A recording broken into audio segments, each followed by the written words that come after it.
Hello everyone, welcome back to a new class from the chapter federalism. प्यारे बच्चों, आप सभी का स्वागत है हमारे YouTube channel that is Nageen group of studies पर। Here we are again with our new video from the chapter federalism. जैसा कि बच्चों आपको पता है कि लास्ट क्लास में हमने फेडरलिज्म चैप्टर को स्टार्ट किया था और उसमें हमने इसके सेंट्रल स्टेट रिलेशन से पहले लैंग्वेज पॉलिसीज़ वगैरह को और हमारी जो 3 लिस्ट होती हैं बेटा उन सभी को हमने एक बार पढ़ लिया था। तो एक बार मैं उनको थोड़ा सा रिवाइज करवा देता हूँ ताकि आपको चैप्टर के साथ एक कनेक्शन के बारे में पता लगे और जिसके बाद आप इसको अच्छे से समझ पाए बेटा। जैसे फेडरलिज्म का मतलब क्या होता है बेटा? फेडरलिज्म में क्या होता है, दो तरह की गवर्नमेंट आपकी एग्जिस्ट करती है, जिसमें एक तो गवर्नमेंट होती है आपकी सेंटर रिलेटेड गवर्नमेंट और एक होती है आपकी स्टेट रिलेटेड गवर्नमेंट। जो सेंटर रिलेटेड गवर्नमेंट होती है उसमें सारी पावर आपकी सेंटर के हाथ में होती है और जो आपकी दूसरी स्टेट गवर्नमेंट होती है वो आपकी सब ऑर्डिनेट के रूप में कार्य करती हैं। मीन्स उसके सारे ऑर्डर्स जो उसको मिलते हैं बेटा वो सारे आपकी सेंट्रल गवर्नमेंट से मिलते हैं। लेकिन जब आपकी सेंट्रल गवर्नमेंट के अलावा जो आपकी स्टेट गवर्नमेंट है वो आपकी थोड़ी सी सब ऑर्डिनेट ना हो और सब ऑर्डिनेट ना होने के कारण वो आपकी जो आपकी गवर्नमेंट है बेटा वो अपने अनुसार कार्य करे, मतलब उसके ऊपर कोई भी सेंटर का प्रेशर ना हो, तो हम कह सकते हैं कि वो आपकी गवर्नमेंट है जो वो आपकी फेडरलिज्म गवर्नमेंट है। मीन्स अगर आपकी सेंटर गवर्नमेंट अपनी पावर्स, आपका एरिया देखो सेम होता है, क्योंकि अगर मैं सेंटर की बात करूं तो सेंटर में तो आपकी पूरी कंट्री को पूरा अगर हम जोड़ दें बेटा, सारे स्टेट मिलकर एक सेंटर का निर्माण करते हैं। लेकिन अगर मैं स्टेट की बात करूँ तो पर्टिकुलर एरिया होता है। जैसे अगर आप इसको ऐसे सपोज कीजिए, सपोज कोई भी एरिया जैसे पंजाब है या उत्तर प्रदेश है। अब उत्तर प्रदेश में एरिया सेम है बेटा, सेंट्रल गवर्नमेंट की पावर एक्सरसाइज करने के लिए भी और यहाँ पे स्टेट गवर्नमेंट की पावर को एक्सरसाइज करने के लिए भी। लेकिन यहाँ पे जो आपकी स्टेट गवर्नमेंट होती है उसकी लिस्ट बिल्कुल अलग होती है और जो आपकी दूसरी होती है बेटा उसकी भी लिस्ट बिल्कुल अलग होती है। तो इसी प्रकार आपकी जो लिस्ट होती है उसमें इसके जो मेथड्स दिए होते हैं बेटा, कौन कौन से एरियाज हैं जिनमें आपकी जो स्टेट गवर्नमेंट है वो भी कार्य करती है और इसमें आपकी जो सेंट्रल गवर्नमेंट है वो भी कार्य करती है।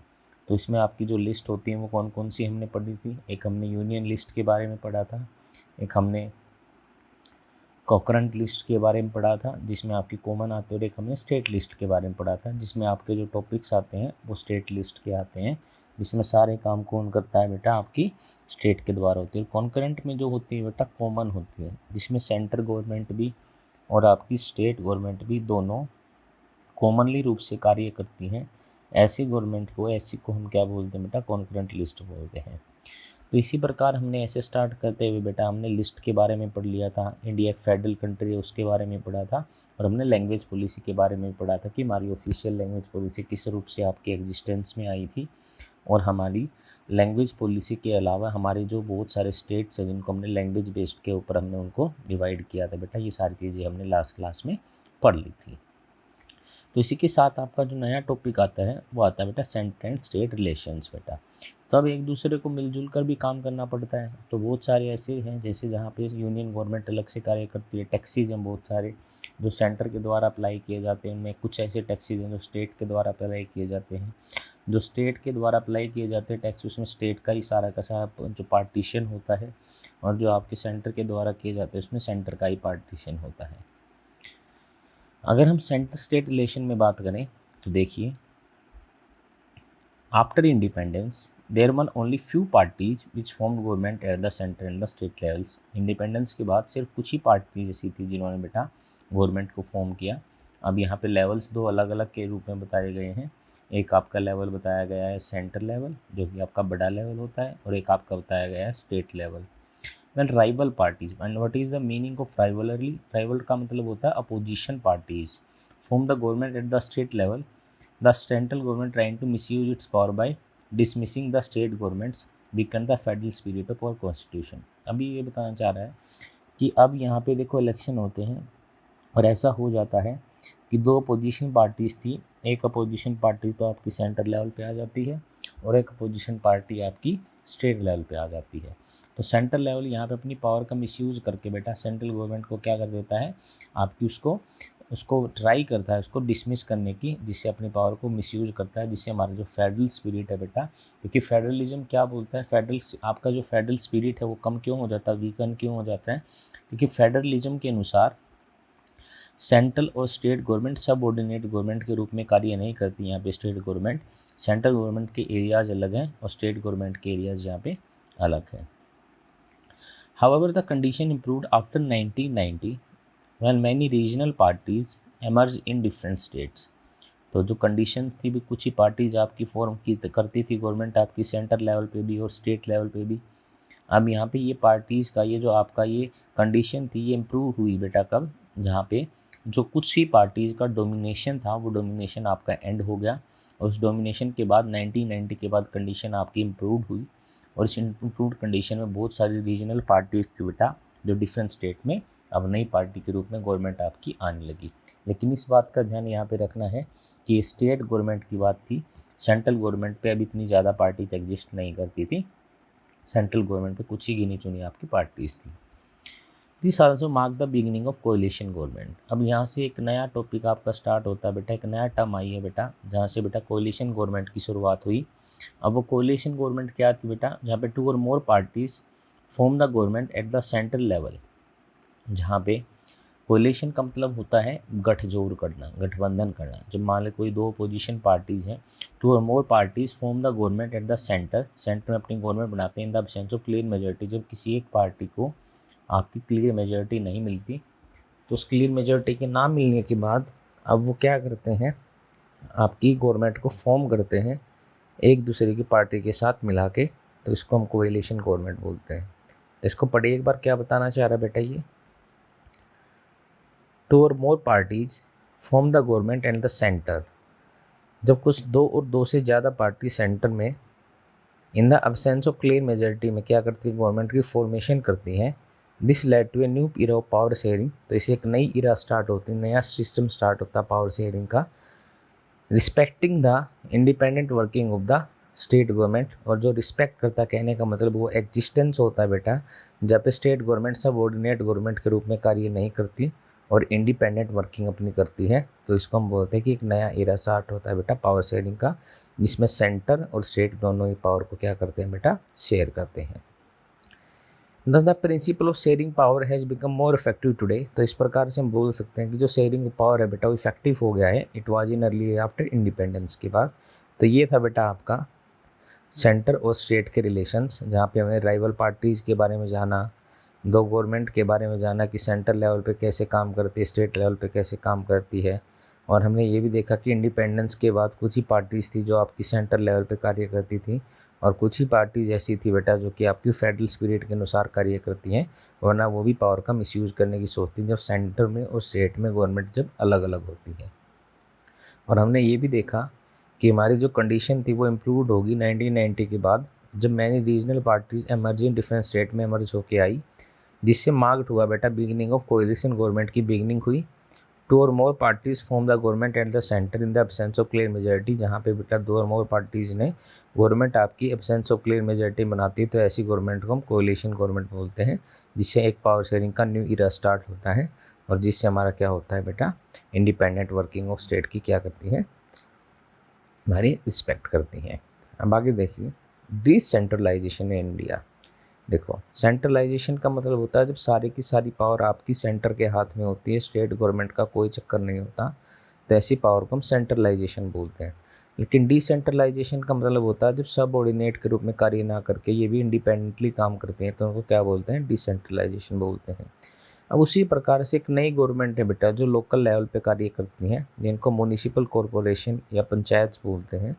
देखो apart from the central and the state government when the power are also given to the local bodies, जब local bodies को power दे रखी है, such as municipal corporation जो कि आपका अर्बन एरियाज में होता है और पंचायत जो कि आपके विलेज एरिया में होता है, रूरल एरियाज में होता है। तो जब पावर्स को बेटा लोकल बॉडीज़ को भी दिया जाता है, जिसमें म्यूनिसिपल कॉरपोरेशन भी आता है और पंचायत भी आती हैं, तो इसको क्या बोलते हैं, डिसेंट्रलाइजेशन बोलते हैं। Decentralisation of power is important, ये आपका इम्पोर्टेंट है because certain problems of the people can be effectively solve by local bodies. बहुत सारी प्रॉब्लम को लोकल बॉडीज़ के द्वारा सोल्व किया जाता है। Latter has a better idea of the problems which are face by people at the local level. बेटा latter का मतलब है बाद का जो आइडिया है आपका वो बिल्कुल बेटर आइडिया होता है जो कि लोकल लेवल पर लोगों की प्रॉब्लम को सोल्व करता है। In 1992 the constitution amended to make local government more powerful. Constitution को अमेंड किया गया ताकि लोकल गवर्नमेंट को ज़्यादा पावरफुल बनाया जा सके। तो इसमें क्या क्या किया गया बेटा उसके बारे में देखते हैं। It is obligatory. What is the meaning of obligatory? यहाँ पे ऑब्लिगेटरी से क्या बताना चाह रहा है बेटा वो? ऑब्लिगेटरी का मतलब होता है मैंडेटरी, ये ज़रूरी है। To hold elections for choosing members, कि मेंबर्स को चूज करना ऑफ लोकल गवर्नमेंट इंस्टीट्यूशंस के लिए। Seats are reserve for people, उन पीपल्स के लिए सीट्स रिजर्व की गई belonging to the scheduled caste and scheduled tribe, जो आपके SC एंड ST से बिलोंग करते थे, and other backward class in the local bodies में। 1/3 of the seats are reserve for women, 1/3 seats को रिजर्व किया गया वुमेन्स के लिए। State election commission was constituted, state election commission को कॉन्स्टिट्यूट किया गया in the states for holding election in the government bodies, जो क्या करता था बेटा स्टेट्स में इलेक्शंस को होल्ड करता था गवर्नमेंट बॉडीज़ के। It is mandatory for the state government to share power and revenue with the local bodies, ये मैंडेटरी कर दिया गया कि स्टेट गवर्नमेंट अपनी पावर को भी शेयर करेंगी और अपने रिवेन्यू को भी शेयर करेंगे। तो कौन कौन सी 4 चीज़ें थी बेटा? इसमें सबसे पहले तो इलेक्शंस को ऑब्लिगेटरी बनाया गया for choosing members of local governmental institutions, जिसमें मेंबर्स को लोकल गवर्नमेंटल इंस्टीट्यूशन से चूज किया गया। Seats are reserve for people, लोगों के लिए सीट्स रिजर्व की गई belonging to the scheduled caste, जो किससे बिलोंग करते हैं बेटा? शेड्यूल्ड कास्ट से और शेड्यूल्ड ट्राइब से बिलोंग करते हैं, एंड अदर बैकवर्ड क्लास के लिए, तो उनके लिए सीट्स को क्या कर दिया गया? रिजर्व कर दिया गया। 1/3 of the seats are reserve for womens, 1/3 seats को किसके लिए रिजर्व किया गया बेटा? वुमेन्स के लिए रिजर्व किया गया। State election commission was constituted in the state for holding election in government bodies, और स्टेट इलेक्शन कमीशन को बनाया गया कहाँ पे? स्टेट्स में, for holding election in the government bodies, ताकि गवर्नमेंट बॉडीज में क्या हो सके बेटा? इलेक्शंस हो सके। Mandatory for the state government to share power, और ये मैंडेटरी कर दिया गया, ये भी जरूरी कर दिया गया, ऑब्लिगेटरी कर दिया गया कि स्टेट गवर्नमेंट है जो कि वो आपकी पावर को भी शेयर करेंगी और रिवेन्यू को भी शेयर करेंगी लोकल बॉडीज़ के साथ। अब अगला आता है बेटा टॉपिक आपका स्ट्रक्चर ऑफ लोकल बॉडीज़। अब लोकल बॉडीज़ तो आपकी बना दी गई, अब लोकल बॉडीज़ आपकी गवर्नमेंट उसके साथ पावर भी शेयर करेगी, रिवेन्यू भी शेयर करेगी। अब बात आती है कि इनकी स्ट्रक्चर कैसी होती है लोकल बॉडीज़ की। तो इसमें क्या क्या आती है? आपकी म्यूनसिपल कॉरपोरेशन भी होता है, ये आपका पंचायती राज है, ये एक ही बात है। एक आपका रूरल लेवल पे होता है, एक आपका अर्बन लेवल पे होता है। Local bodies in village are known as Panchayati Raj. Village में अगर हम लोकल बॉडीज़ को देखें तो उनको हम क्या बोलते हैं? पंचायती राज बोलते हैं। Each village or a group of villages of some state has a gram panchayat, जितने भी आपके विलेज होते हैं, ग्रुप ऑफ विलेजेस होते हैं, सबकी क्या होती है? ग्राम पंचायत होती है। This is a council. Council का मतलब होता है बेटा कुछ एक मेंबर्स का ग्रुप जो इसको चलाता है, consisting of several ward members होते हैं, ऑप्शन कॉल्ड पंच, जिनको पंच बोला जाता है, और एक प्रेसिडेंट होता है बेटा जिनको सरपंच बोला जाता है, that is called as sarpanch. तो मेंबर्स को आप पंच बोल सकते हैं, और जो प्रेसिडेंट होते हैं उनको आपको सरपंच बोला जाता है। They are directly elected by all the adult population. Adult population का मतलब है यूनिवर्सल अडल्ट फ्रेंचाइज के अनुसार, that is the people whose have age more than 18 years are right to vote. तो adult population living in village और ward में रहती है, इलेक्ट करती है। And gram panchayat is the decision making body for the entire village बेटा। और ग्राम पंचायत जो होती है वो क्या होती है? डिसीजन मेकिंग बॉडी होती है पूरे एंटायर विलेज की। तो इस प्रकार से आपका पंचायती राज आता है। तो पंचायती राज में मैंने आपको क्या क्या बताया? एक तो विलेजेस की लोकल बॉडीज में होती है, दूसरा ईच विलेज और ग्रुप ऑफ विलेज में कुछ क्या होते हैं बेटा? ग्राम पंचायत होती है। तो एक काउंसिल होती है जो सेवरल वार्ड मेंबर्स होते हैं, जिनको हम क्या बोलते हैं? पंच बोलते हैं। और एक प्रेसिडेंट होता है और सरपंच होता है, जो इनका प्रेसिडेंट जिनको सरपंच बोला जाता है, जिनको directly adult universal adult franchise that is more than 18 year से जो लोग हैं वो इनको चूज करते हैं। लिविंग इन विलेज और ward, gram panchayat is the decision making body of the entire village. और ग्राम पंचायत जो होती है बेटा वो डिसीजन मेकिंग बॉडी होती है बेटा एंटायर विलेज की। The panchayat work under the overall supervision of gram sabha. तो पंचायत है बेटा वो किसके सुपरविजन के अनुसार कार्य करती है? ग्राम सभा के अनुसार कार्य करती है। All the voters in the village are its members, जितने भी वोटर्स होते हैं इसके सारे मेंबर्स होते हैं। It has to meet at least twice और थ्राइस इन ईयर, जो कि साल में 2 बार या 3 बार मिलते हैं। To approve the annual budget of gram panchayat, जो एनुअल बजट को क्या करते हैं, अप्रूव करते हैं, and to review the performance of gram panchayat, और परफॉर्मेंस को रिव्यू भी करते हैं। तो पंचायत जो वर्क करती है बेटा वो ओवरऑल सुपरविजन के अनुसार कार्य करती है, और जो जितने भी वोटर्स होते हैं, ऑल द वोटर्स जिसमें होते हैं विलेज के सारे इसके मेंबर्स होते हैं एटलीस्ट, जो कि आपके साल में ट्वाइस और थ्राइस इन ईयर में आपका एनुअल बजट को अप्रूव किया जाता है and to review the performance को क्या किया जाता है, रिव्यू किया जाता है।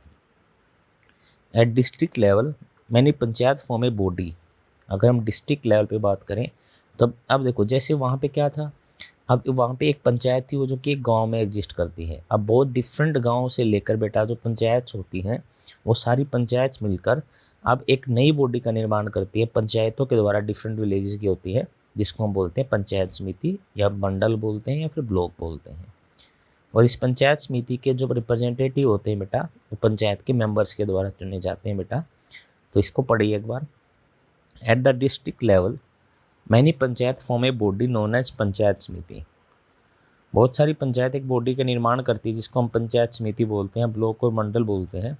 And the member of panchayat samiti representative are elected by all the panchayat members. और जितने भी मेंबर होते हैं पंचायत समिति के वो सारे किसके द्वारा रिप्रेजेंटेटिव चुने जाते हैं बेटा, वो आपकी पंचायत समिति के द्वारा चुने जाते हैं, पंचायत की मेंबरों के द्वारा चुने जाते हैं। एंड ऑल पंचायत समितिज और मंडल्स और the district collectively constitute the जिला परिषद।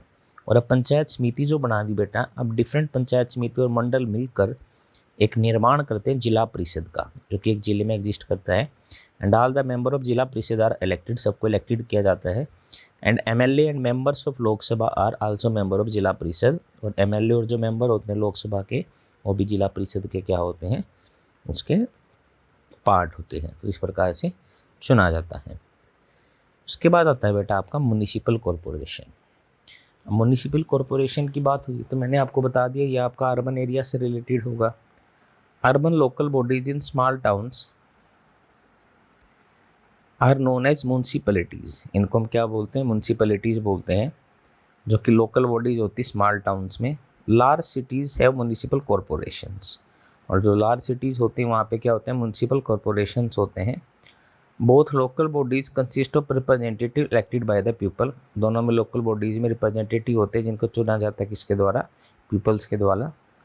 The municipal chairperson is the head of municipality. बेटा जो म्यूनिसिपल का चेयरपर्सन होता है वो क्या होता है बेटा, हेड होता है म्यूनसिपलिटी का। While the mayor is the head of the municipal corporation. और मेयर जो होता है बेटा म्यूनिसिपल कॉरपोरेशन का हेड होता है। This new system of local government is largest experiment in democracy. जो ये नया सिस्टम था, अब कौन कौन सा नया सिस्टम था, एक तो आपका पंचायत समिति से रिलेटेड है जो कि आपका डेमोक्रेसी में जिसने कंडक्ट किया बेटा, एक लार्जेस्ट एक्सपेरिमेंट था। Constitutional status for local government has help to deepen the democracy in our country. और जो कॉन्स्टिट्यूशनल स्टेटस है इसने लोकल गवर्नमेंट को हेल्प किया है, जिसने हमारी डेमोक्रेसी को डीपन किया, बहुत ज़्यादा गहरा बनाया है। It has also increase women representation. इसने वुमेन रिप्रेजेंटेशन को भी क्या किया है, इंक्रीज किया है। And voice in our democracy, और उनकी आवाज़ को भी क्या बनाया है, बुलंद बनाया है। तो ये था बेटा आपका लास्ट टॉपिक। मैं एक बार दोबारा रिवाइज करवा देता हूँ आपको, जो कि आपके स्ट्रक्चर ऑफ लोकल बॉडीज़ में आए हैं। लोकल बॉडीज़ में सबसे पहले तो बेटा आपकी पंचायती राज होता है। अब पंचायती राज में क्या होता है, एक ग्राम पंचायत होती है ईच विलेज में, या ग्रुप ऑफ विलेजेज में हो सकती है इन स्टेट्स में, जिसमें एक सेवरल वार्ड मेंबर्स होते हैं जिनको हम क्या बोलते हैं, पंच बोलते हैं, often called as panch. And a president, और उनका एक प्रेसिडेंट होता है सारे पंचेस का, जिनको हम क्या बोलते हैं, सरपंच बोलते हैं। They are directly elected by the all the adult population living in a village और वार्ड। ये सारे के सारे जो इलेक्ट किए जाते हैं बेटा, ये adult population that is universal adult franchise that the people who has age more than 18 years has right to vote, उनके द्वारा इनको चुना जाता है। And gram panchayat is the decision making body of the entire village की डिसीजन मेकिंग बॉडी होती है। Panchayat work under the overall supervision of gram sabha. किसके अंडर काम करती है, ग्राम सभा के अंडर काम करती है। All the voters in the villages are its member. जितने भी वोटर्स होते हैं सारे इसके मेंबर्स होते हैं। It has to meet at least twice और thrice in a year to approve the annual budget, जिनको साल में 2 या 3 बार मिला जाता है ताकि वो एनुअल बजट को क्या कर सकें, इम्प्रूव कर सकें। And to review the performance of the gram panchayat, और ग्राम पंचायत की जो परफॉर्मेंस है उसको क्या कर सकें, वो रिव्यू कर सकें। At the district level many panchayat form a body known as panchayat samiti. District level पे मैनी पंचायत से एक बॉडी का निर्माण करती है जिनको पंचायत समिति बोलते हैं और ब्लॉक और मंडल बोलते हैं। The member of panchayat samiti representative are elected by all the panchayat members. और इनको जब चुना जाता है सबके द्वारा चुना जाता है, सारे पंचायत मेंबर्स के द्वारा चुना जाता है। ऑल पंचायत समिति और mandals in the district collectively constitute the जिला परिषद। और इस सारे के सारी पंचायत समिति जो मिलकर है और डिस्ट्रिक्ट लेवल पे मंडल का निर्माण करती है जिनको हम जिला परिषद बोलते हैं। And all the member of Zila Parishad are elected. सारे मेंबर्स को इलेक्ट किया जाता है। MLA and members of Lok Sabha are also member of Zila Parishad. और इसके आपके जिला परिषद होते हैं। जैसे ट्रायंगल में आपको दिखाई रखा है, आपका जो विलेज लेवल होता है वो आपका ग्राम पंचायत का लेवल होता है, पंचायत समिति आपका ब्लॉक लेवल होता है, आपका जिला परिषद जो होता है बेटा वो आपका कौन सा लेवल है, आपका डिस्ट्रिक्ट लेवल होता है। Urban local bodies in small towns are known as municipalities. अब उसके बाद जो आते हैं बेटा वो आपके आते हैं म्यूनिसिपल कॉरपोरेशंस। जैसे लार्ज सिटीज है म्यूनिसिपल कॉरपोरेशंस होते हैं। Both the local bodies consist of representative elected by the people के द्वारा इलेक्टेड किया जाता है। और इसमें एक म्यूनिसिपल चेयरपर्सन होता है जो कि हेड ऑफ म्यूनिसिपलिटी होता है, मतलब मेयर क्या होता है, हेड होता है म्यूनिसिपल कॉरपोरेशन का। तो जो नया सिस्टम था लोकल गवर्नमेंट का, लार्जेस्ट एक्सपेरिमेंट था in the democracy conducted anywhere in the world. Constitutional status for local government has help to deepen the democracy, जिसने हमारी डेमोक्रेसी को डीपन करने का कार्य किया है। It has also increase women representation को भी इंक्रीज किया और वही हमारी डेमोक्रेसी में इसने इंक्रीज किया है। तो ये था आपका चैप्टर। तो इसमें मैं आपको बता देता हूँ हमने क्या क्या पढ़ा है एक बार। सबसे पहले हमने पढ़ा व्हाट इज़ फेडरलिज्म। फेडरलिज्म के बारे में पढ़ा कि सिस्टम ऑफ गवर्नमेंट होती है जिसमें पावर को डिवाइड किया जाता है सेंट्रल अथॉरिटी में, जिसमें various constituent units of country होती हैं। डिफरेंट टायर ऑफ गवर्नमेंट होते हैं जो कि सेम सिटीजन्स, बट उनका ज्यूरिसडिक्शन क्या होता है, ईच टायर होता है जिसमें फंडामेंटल प्रोविजंस होते हैं जो कॉन्स्टिट्यूशन के, उनको चेंज नहीं किया जाता वहाँ लेवल ऑफ गवर्नमेंट में। और sources of revenue of each level government का स्पेसिफाइड होता है। उसके बाद हमने पढ़ा कि what makes India federal nation, इसको फेडरल कंट्री कौन बनाता है बेटा। तो जैसे हमारा जो 3/4 डिस्ट्रीब्यूशन ऑफ लेजिस्लेटिव पावर्स है बिटवीन द यूनियन गवर्नमेंट में और स्टेट गवर्नमेंट में, तो इसमें हमारी अलग अलग लिस्ट दी गई है, सच डिफेंस हो गया, फॉरेन अफेयर्स हो गया, बैंकिंग हो गया, कम्युनिकेशन हो गया, करेंसी हो गया। और स्टेट गवर्नमेंट बेटा सब्जेक्ट मेंशन किए गए स्टेट लिस्ट में। और एक कॉन्करेंट लिस्ट आती है जिसमें सब्जेक्ट ऑफ कॉमन इंटरेस्ट के हैं जो कि बहुत यूनियन गवर्नमेंट के as well as the state government के, such as education, forest, trade unions और मैरिज के बारे में बताया गया है। अब एक आगे आता है बेटा फेडरलिज्म को प्रैक्टिस कैसे किया जाता है। तो इसमें 3 चीज़ें थी, एक था आपका लैंग्वेज पॉलिसी, एक था आपका लिंग्विस्टिक स्टेट्स, एक था आपका centre state relations. Language policy में आपकी हिंदी को ऑफिशियल लैंग्वेज के रूप में आइडेंटिफाई किया गया। उसके अलावा 21 और लैंग्वेज ऐसी हैं जो कि शेड्यूल्ड लैंग्वेजेज हैं बेटा आपके कॉन्स्टिट्यूशन में। और इसके अलावा आप एग्री करते हैं तो use of English along with the Hindi for official purpose के लिए। लिंग्विस्टिक टेक में 1947 के बाद जो हमारे स्टेट्स को डिवाइड किया गया था तो लिंग्विस्टिक के आधार पर भी किया गया था, ताकि जो पीपल सेम लैंग्वेज को स्पोकन करते हैं वो एक सेम स्टेट में रह सके। बेसिस ऑफ कल्चर, एथनिसिटी और ज्योग्राफी के अनुसार भी किया गया था। और एक होती है सेंट्रल स्टेट रिलेशन, जिसमें हमने एक टॉपिक पढ़ा था 1990 के बाद कोलिशन गवर्नमेंट स्टार्ट हुई, जिसमें 2 गवर्नमेंट मिलकर एक गवर्नमेंट की क्लियर मेजॉरिटी के रूप में सरकार को बनाती है। और इस प्रकार से बेटा आपकी पावर शेयरिंग होती है। फेडरल पावर जो होती है फॉर मोर इफेक्टिव है, it was in the earlier's method constitution के बाद भी ज़्यादा प्रैक्टिस में।